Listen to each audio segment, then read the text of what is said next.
Continuous tense কি ছিল? Future continuous. এই ফিউচার কন্টিনিউয়াস টেন্সটা একদম সহজ একটা আলোচনা ছিল। কি ছিল আমাদের? সাবজেক্ট থাকবে প্লাস কি থাকবে? শ্যাল বি অথবা উইল বি প্লাস ভার্বের সাথে কি হবে?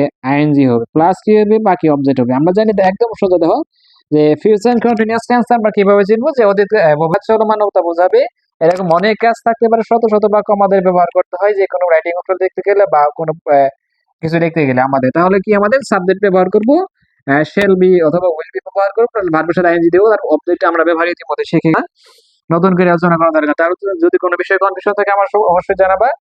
তাহলে আমরা সাবজেক্ট ইতিমধ্যে চিনি যে কোনো আমরা সাবজেক্ট ব্যবহার করবো, সাথে কি করবো? একটা শেল অথবা উইল বি অথবা শেল বি ব্যবহার করবো, প্লাস ভার্বের সাথে আইএনজি ব্যবহার করব, তারপরে অবজেক্ট ব্যবহার করব। এই একটা ফর্মুলা ব্যবহার করে তোমরা শত শত বাক্য তৈরি করতে পারবে। পরবর্তী ক্লাসে তোমাদেরকে নতুন নতুন স্ট্রাকচার নিয়ে আলোচনা করার চেষ্টা করবো, যেগুলোর একটা স্ট্রাক সমান সমান হাজার হাজার বাক্য তৈরি করার সক্ষমতা রাখে। হ্যাঁ, এমন